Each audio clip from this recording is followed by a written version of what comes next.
New Edition's Legacy Tour of 2023. The numbers are in. Strong or weak? New Edition's Legacy Tour with Guy, Keith Sweat, and Tank went down during the spring of 2023. The tour took place from March the 9th to April 30th. Now, I went to the March 16th show at the Capital One Arena in Washington, D.C., and it was a great show. No complaints. I only wish I had gotten seats a little bit closer to the stage.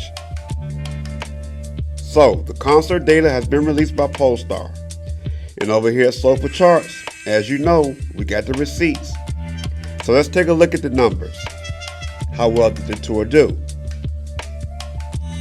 The Legacy Tour played a total of 31 dates. And just over 9,600 tickets were sold, on average, per show. The tour sold nearly 300,000 tickets total. The tour's average gross per show, over $1.1 million. The tour, on average, sold 87% of the amount of available tickets per show. And so, of course, a sellout show means 100% of the available tickets were sold.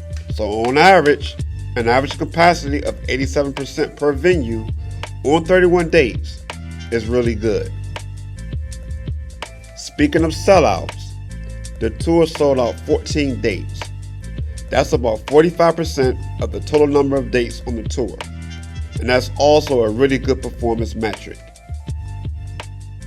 The tour's lowest capacity date happened when the tour came to Cincinnati, Ohio on Sunday, March the 26th at the Heritage Bank Center.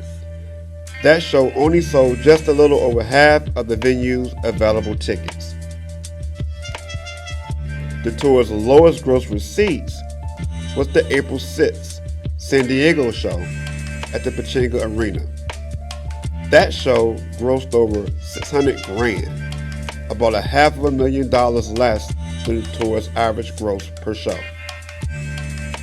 That same San Diego date also sold the fewest numbers of tickets, just over 4,900 seats.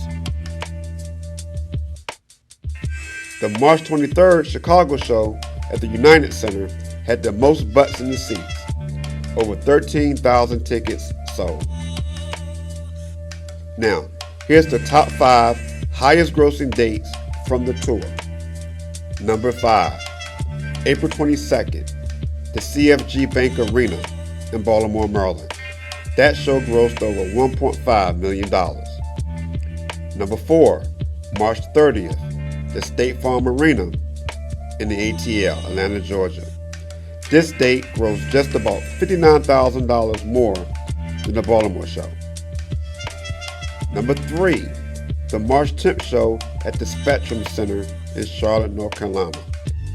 That show grossed just a little over $13,000 more than the ATL show. Number 2, the Chicago show at the United Center on March the 23rd. That date grossed over $1.6 million.